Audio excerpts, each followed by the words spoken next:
All right, let's go to speaking part 3. These are some of the notes I've already given you. So there are about 8 different types of questions in part 3. And of course, the questions are related to the topic of speaking part 2. So these are the types of questions. We're going to go through each of them, one of each of them.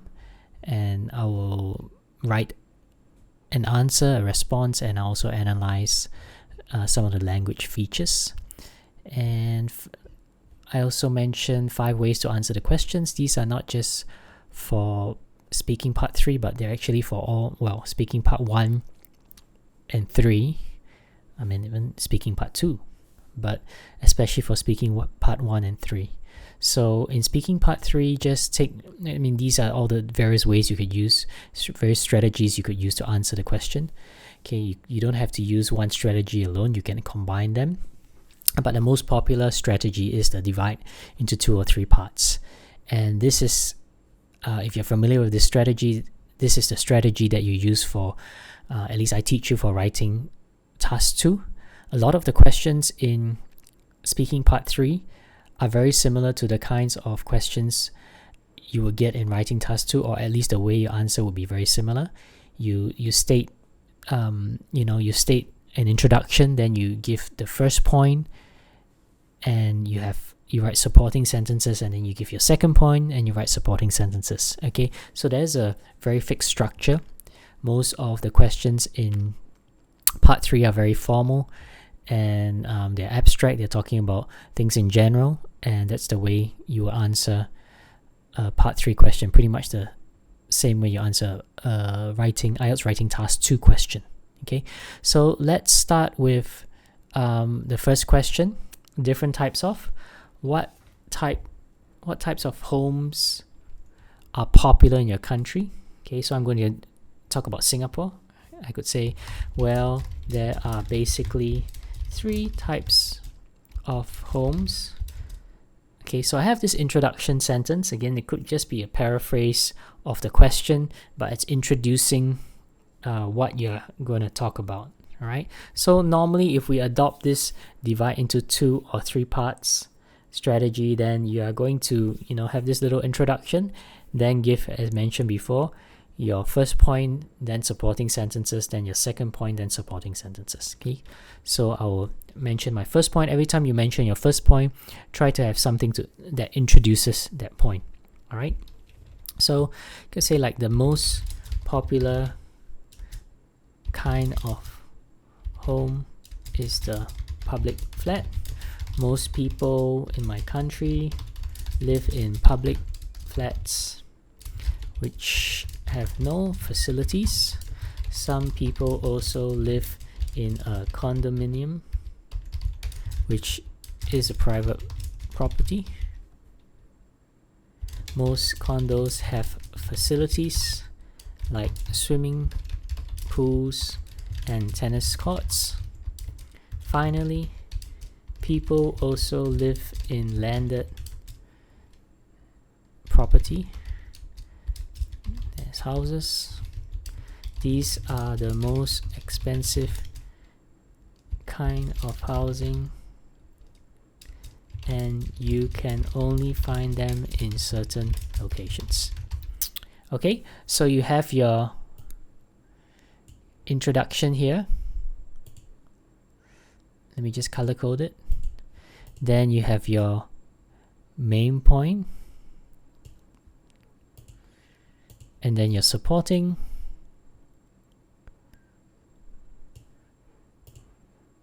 sentence or sentences.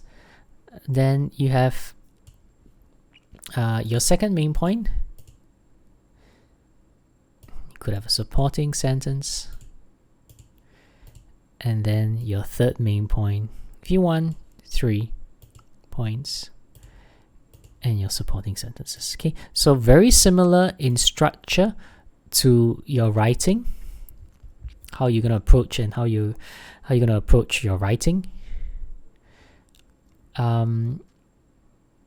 So remember I said that there needs to be some kind of phrase that signals that you're going to write, are you going to speak about your first point? Okay, so here the signal is like the most popular kind is, okay, you could say one of the advantages is, one of the reasons is, I mean, not for this question, but for other questions. And here I don't have like, I could put furthermore, I could put secondly, but here I put also. Also is a signaling word which signals that this is an additional point. And then finally, of course, is again signaling. Okay, so it's very structured, it's very clear. The examiner will see the cohesion and the coherence, which is what they're looking for. They can see, there's a logical development to your answer. It's very clearly divided by your introduction phrases, the most popular, the also, the finally. Okay, and then in your supporting, after every point you also have a supporting sentence at least. I mean, you don't always have to have one, but it's good to expand by having a supporting point, a supporting sentence. So all these sentences in blue basically expands on your main point. So again, this is a good answer. Nothing spectacular in terms of vocabulary, all right, but I will get to, for the rest of the questions, I will point out some vocabulary, some good vocabulary here and there. But for this is an acceptable answer. There are no grammar mistakes. Okay, not vocabulary or using uncommon or idiomatic vocabulary is not the only thing that is a must if you want to score well in your IELTS speaking. But you also need to make sure that your grammar is pretty okay. All right. So this is okay. I mean, most of these sentences, except for this one, is this one's a conjunction. This is a conjunction, so this is more of a complex sentence. But the rest of the sentences are pretty. Well, actually, this is a bit more complex because you use a relative clause here. So this is considered a complex sentence. But anyway, we want to see complexity. We want to see variety. And so this is a good answer with good grammar, complex grammar, even though there is no outstanding vocabulary. But we will get to that. Remember, you don't have to have that outstanding vocabulary, that less common vocabulary, and that idiomatic vocabulary in every single answer. That's not necessary. Okay, so this is the first type of question. Next is a comparison question. You are comparing, it could be time, for example, comparing something right now versus something in the past. It could be people, maybe genders. It could be things, compare houses and apartments, for example. Okay, so this question is, how have eating habits changed in the past few decades? All right, so eating habits, basically you're comparing eating habits in the past versus eating habits now. All right, so let me start my answer. I think they have changed in several ways. Again, that introduction, that paraphrase. In the past, people would eat less junk food and more real food. On the other hand, these days people eat people eat a lot of junk food, and that is much less healthy. Right? So add another point. Another difference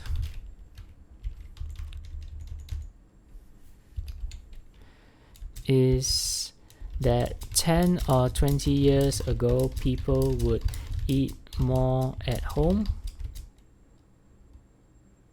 They would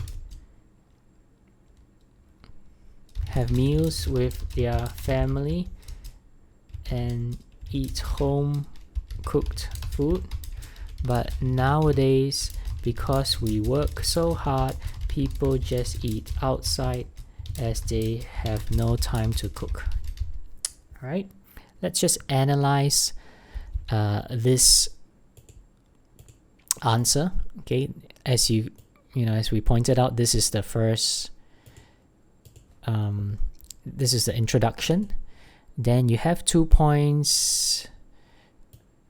This point is related to junk food. This is related to eating at home versus eating out. Okay. Because we work with people, just eat outside. Okay, so here, that's the first point, the first difference. Okay, how eating habits have changed. When you have a comparing question, you want to use words which compare. All right.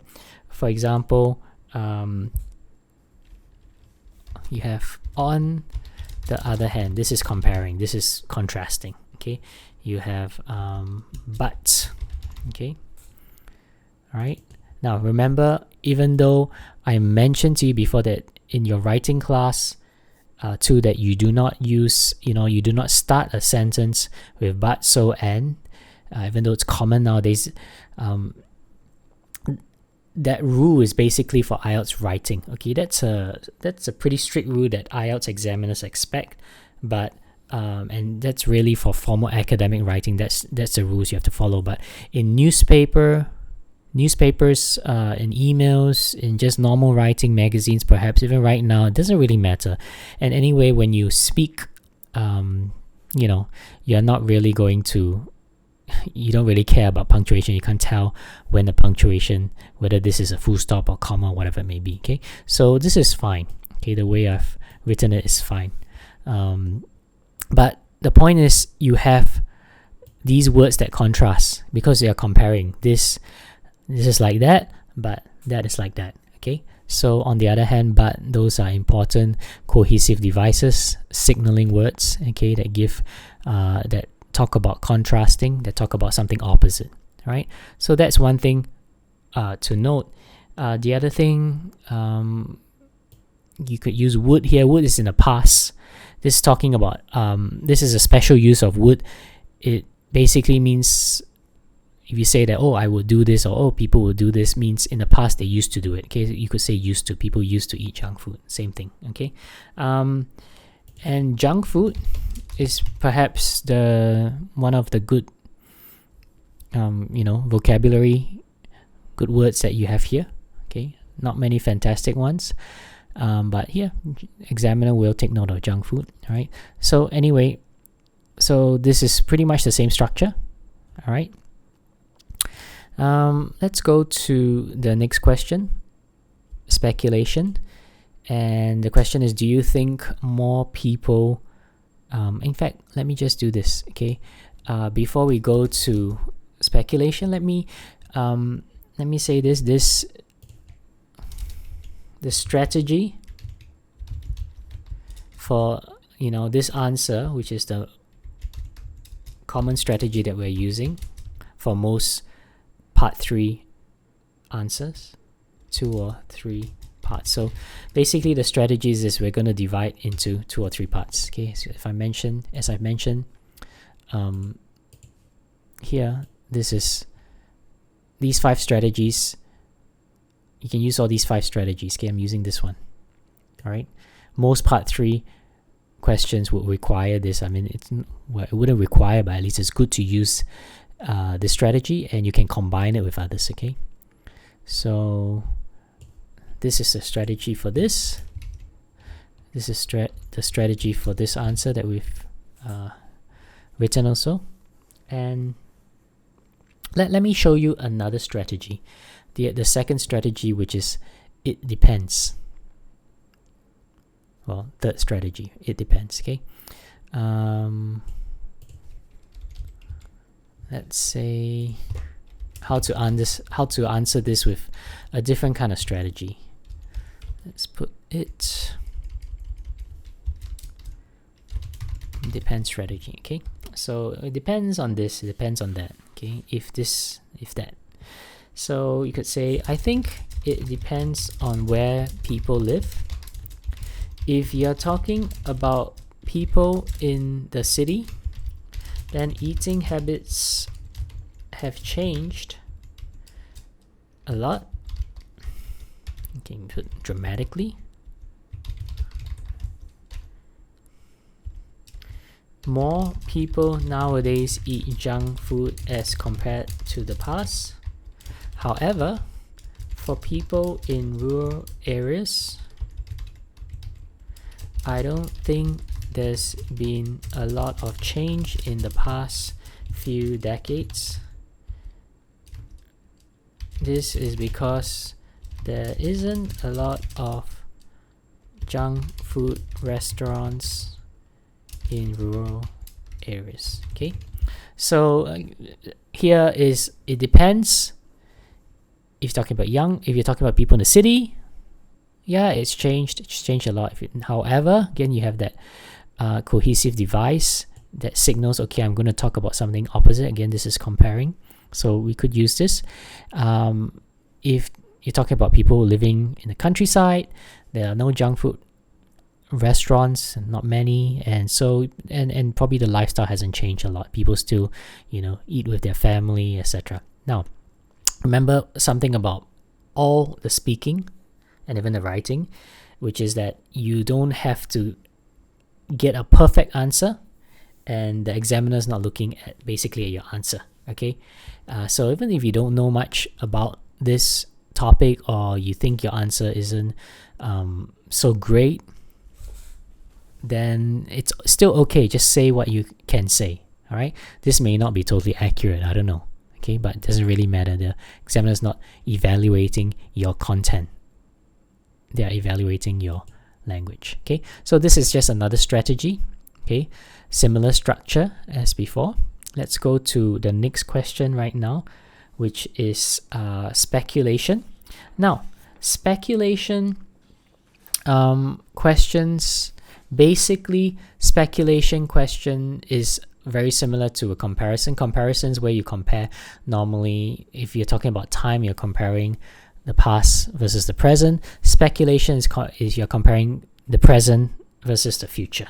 Okay, so let's look at this. We're going to use the strategy, the common strategy, divide into 2 or 3 parts.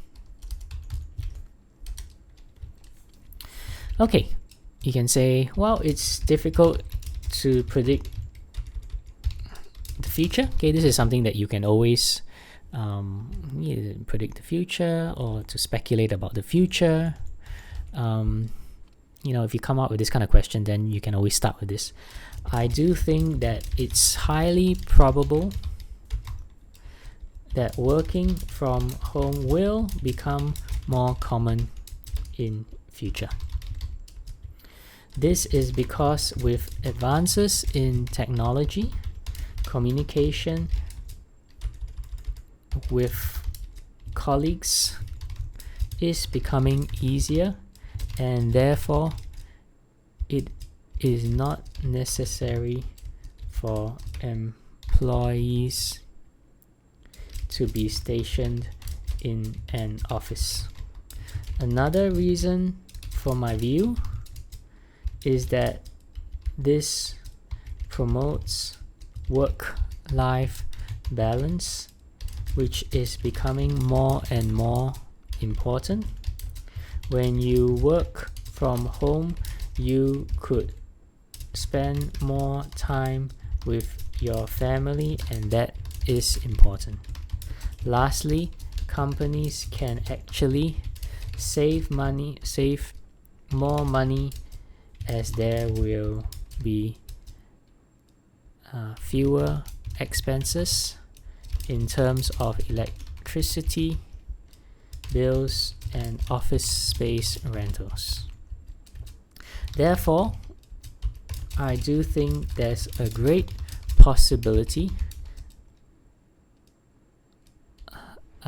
of working from home becoming more popular in the future. All right. Okay, so this is a long answer. You don't have to speak so long, and I gave you actually, firstly, okay, as I mentioned, this is the introduction. This is an introduction phrase you can always use, because if they ask you about the future, I mean, it's impossible to predict. Therefore, you could say, well, it's difficult to predict. I do think this. Okay, I do think that perhaps this is going to happen. Now, it's highly probable that. Now, this is good language because the question is about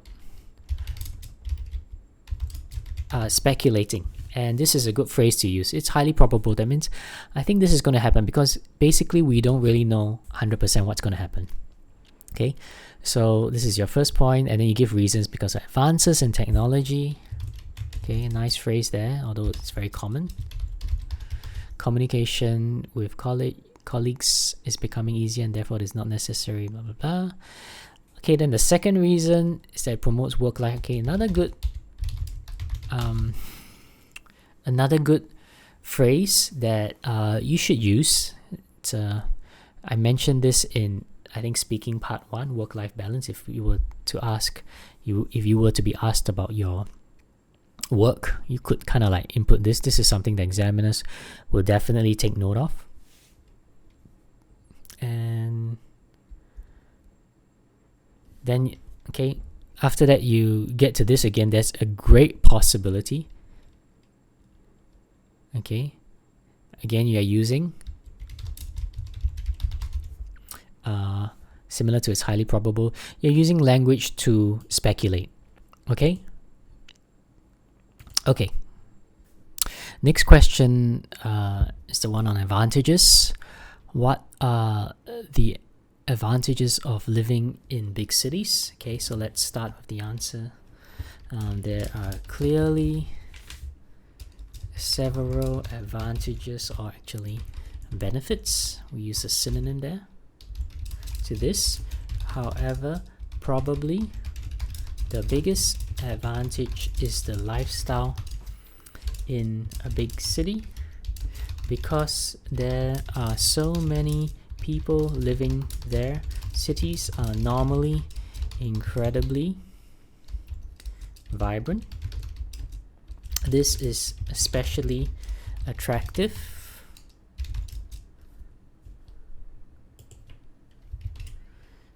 to young people. Another big advantage is the job opportunities available. People are usually able to find better and higher paying jobs due to the vibrant or dynamic economy. All right, let's evaluate this. Firstly, benefits. Benefit is a synonym of advantage. In my notes for the writing task 2, the notes and phrases for all the different types of writing questions, I've put benefit as a synonym for advantage. All right. Next, let's talk about this. However is a cohesive device which tells you that we're going to talk about something opposite. Okay, we're going to contrast something. And why am I using however here? Because in this introduction sentence, you have there are clearly several benefits. So what we're saying is that, okay, there are a number of benefits. However, probably the biggest advantage, the biggest benefit. So we're contrasting, okay, in the first part we say there are many, but here we're talking about one, the biggest. Okay, so there's that contrast there, right? Then we come to incredibly vibrant. So just now we talked about however. So we come to incredibly vibrant. Here, this is the collocation. Incredibly is the adverb and vibrant is the adjective. Okay. These are collocations. And then you have vibrant or dynamic economy. Now, if you go to the OSDIC is a dictionary I've taught you guys in the writing class 2. This is a dictionary. Let's just go. So if you put the word economy, the noun, and collocation, which you will learn more in writing class 2, is about words that combine naturally, that go together naturally. So when you talk about when you're referring to a noun, when you have a noun, you want to think of an adjective that goes along with the noun, that combines naturally with the noun. And one of the adjectives, you look in this dictionary and you see that these are the adjectives. Okay, dynamic here. Do they have vibrant here?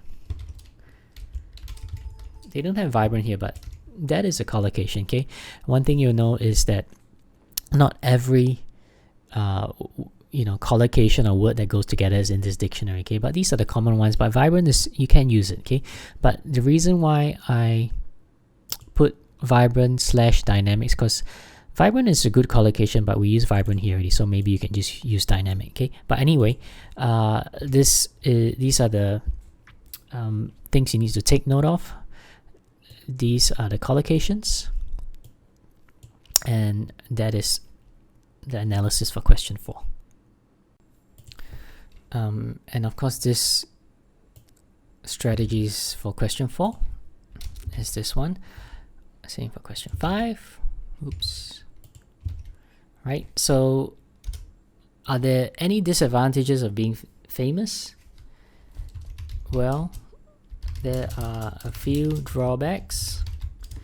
In the first place, famous people are not able to live normally in the public.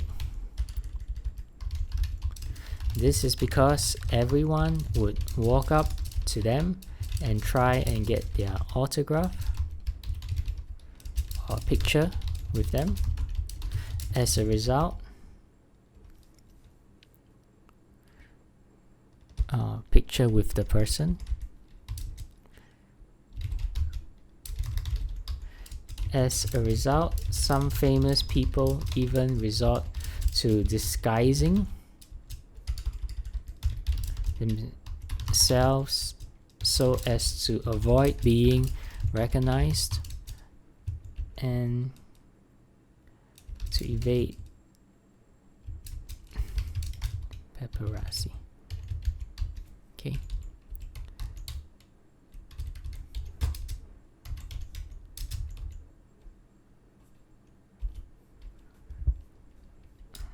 Another downside to being famous is the intense scrutiny that you would be subjected to. Every single mistake you make will be in the newspapers and tabloids, and your life would basically be an open book. Okay, there's a lot of good words here, so let's go through it. Firstly, you have the introduction sentence.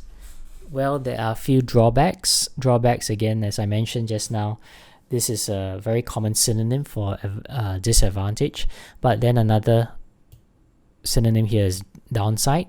Okay, in the first place, I introduced it.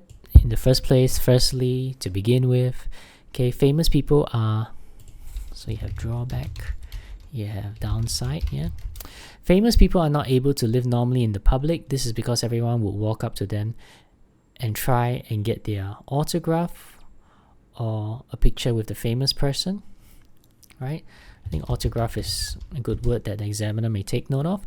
As a result, some famous people even resort to, good vocabulary, disguising. Okay, as you can see, these are some slightly more uncommon words. Okay, evade is a good word. Paparazzi. Okay, all these are good words. Another downside is intense scrutiny. Okay, you have your good collocation, intense adjective, scrutiny. Okay, all these are, this is also a less common vocab. Subjected to. you be subjected to something. That this is a good collocation. You subject yourself to intense scrutiny. Every mistake you make will be in the newspapers and tabloids. Tabloids is another good word. Those it basically refers to those newspapers that love to print gossip and all that. Okay, not really serious. You have a lot of them in the UK especially, probably also in the US. Okay, and your life would basically be an open book. Now, an open book, this is an idiom.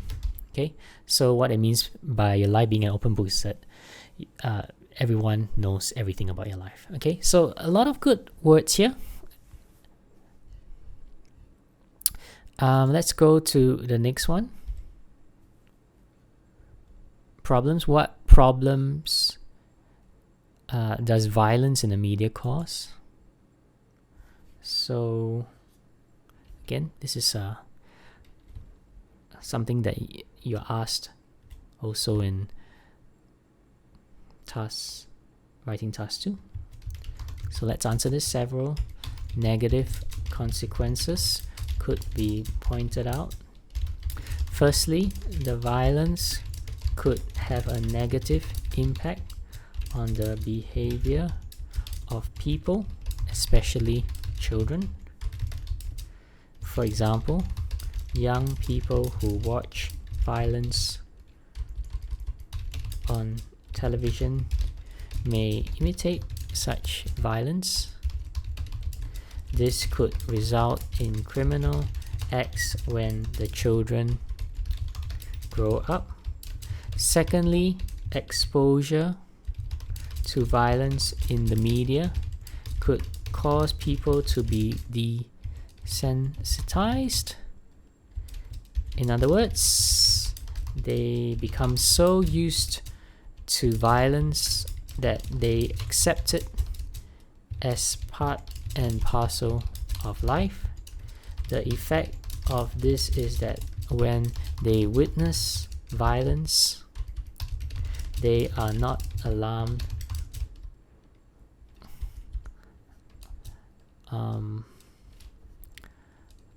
or they don't feel anything is wrong. Okay, so introduction. Several negative consequences could be pointed out. Negative consequences are another paraphrase or synonym for problems. All right, so you have your negative consequences. Violence could have a negative impact on the behavior of people.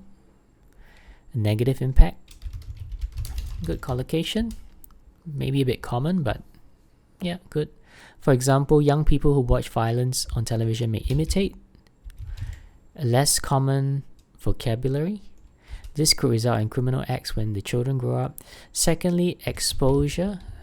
Less common vocabulary to violence in the media could cause people to be desensitized. And again, less common vocabulary. Desensitized. In other words, okay, now you have your in other words. Okay, here you have your firstly and your secondly. That's fine as a cohesive device, a signaling word. In other words also signals that I'm going to explain what I mean. Okay, in other words, so that's a good phrase. They become so used to violence that they accept it as part and parcel of life. Okay, so part and parcel of something means it's part of it. Okay, it's a inherent part of life. That means there's nothing abnormal about it. So this is a idiomatic word, phrase. The effect of this is when they witness violence, they are not alarmed or they don't feel anything is wrong. Okay, so some good vocabulary here. Let's continue with question 7, solutions. What steps can be taken to prevent racism in this globalized world? Many actions could be taken to combat racism. To begin with, we need to educate people about equality. The government could launch a campaign to raise awareness about the problem of racial discrimination and the effects of such prejudice against minority races. In addition, if we get to know people who are different from us, we'd be less likely to be intolerant of others, and we may even find out that we can get on well with people of different races. Therefore,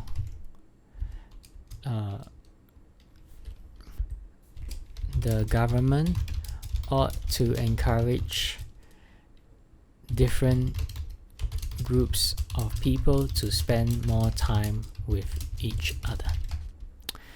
Okay, let's analyze this. The introduction here. Okay, good collocation, combat racism. Okay, you combat racism.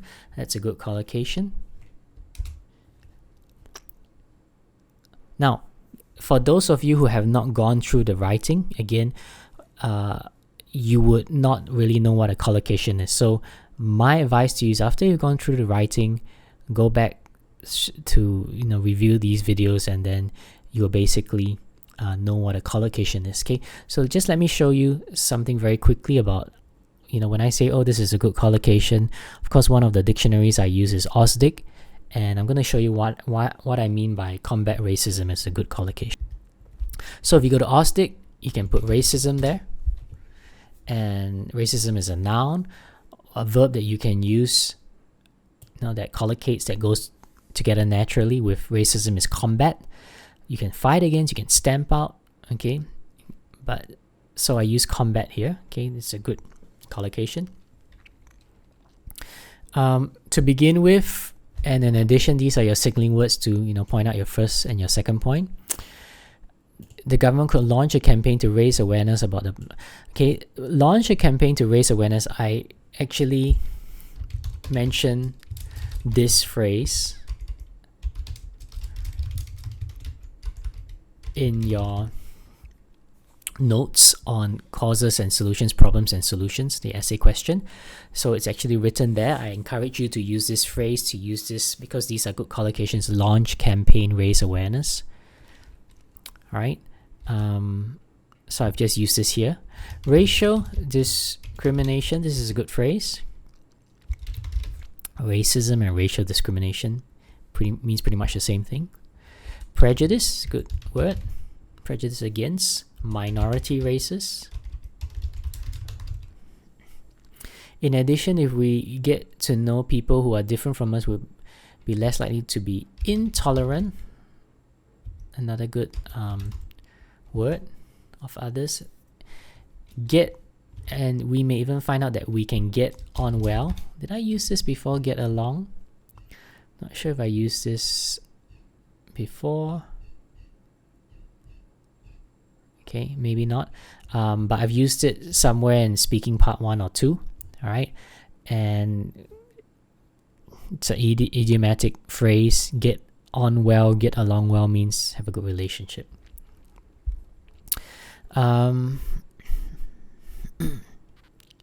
Yeah, okay, so some nice words and phrases. And the last one, do you think young people spend too much time on the internet? So probably one question you face is one that relates to, asking for your opinion. So yes, no, yes, I do think so, no, okay. So you can start. If you ask me, I definitely think that people spend too much time online. Okay, so you could start. If you ask me, or in my opinion, right? One reason for my view is that people nowadays probably spend more time surfing the internet and talking to other people online than speaking face to face with others. Surely This isn't healthy at all, as face-to-face communication is the best form of communication.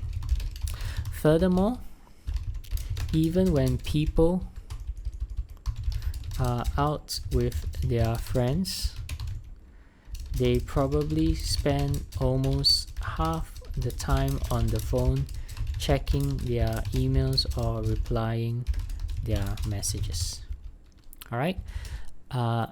Okay, so you have your introduction here and you state your opinion. Okay. Remember to state your opinion. All right. So if they say, do you think? You say, yes, I do think. No, I don't. Okay. Then you have basically your one reason from my view. Furthermore, this is you signaling your first and second points. Basically, you're giving reasons for your viewpoint.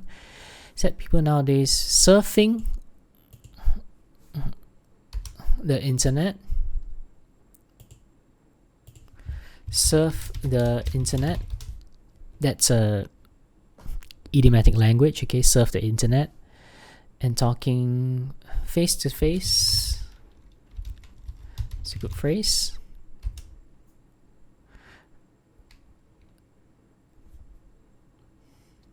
Another thing is online. Okay, rather than saying on the internet, I just wrote online. Okay, so these are some good words.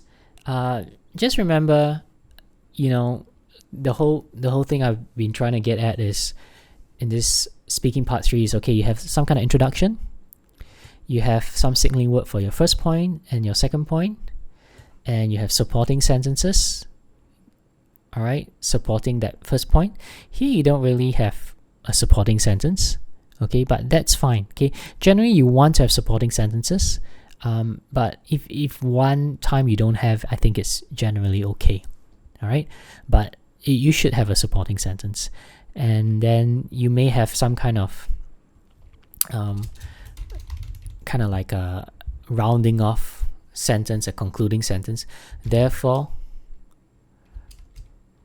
young people these days definitely use the internet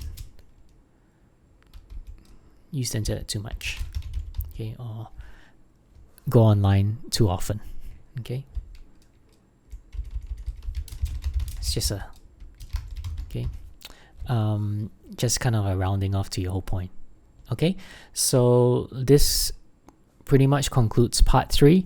Remember, besides that structure that I've given you, this structure of course is using the divide into 2 or 3 parts. You can use other structures, and it's all in your notes. Other strategies, it's all in your notes, but the most common one would definitely be this. Okay, and introduction, first point, signaling for first point, main point, supporting sentence, signaling for second point, and supporting sentence. And then you also, of course, you want to get your grammar correct. Pretty much, I think almost everything here is correct in terms of the grammar. That's important too. But also for vocabulary, you will need to, pepper your sentences and your speech with idiomatic vocabulary. Which, by the way, when I just said pepper your speech, that's a idiomatic word there, because when it's not literally pepper. Okay, that's pretty much the definition of an idiom or idiomatic words or phrases, is that you're not using it in a literal sense. Okay, that's why it's difficult, and that's why for you to attain a good score in terms of vocabulary, you need to be familiar with various idiomatic language or idiomatic phrases and words. Okay, so if you don't know what kind of how to input your idiomatic phrases and words, go and do your research, as I've shown you before. That's the whole purpose of preparing all this. If you ask me most of these questions, just offhand straight away, probably I won't be able to come up with all of this. I did a bit of research just by going online, seeing, doing a bit of research for some of the questions here, and trying to see trying to think of some idioms, and these are this is the result of doing research. I mean, you do your research for your writing, you do your research for your speaking. That's part of learning. Okay, nobody can just straight away come out with all this, because actually a lot of this, for some answers, I put a lot of words and idioms and in there, which is probably not so natural, but you don't want to fit too many there. Okay, again, you just have to have a few here and there for the examiner to take note of. Okay, that's it.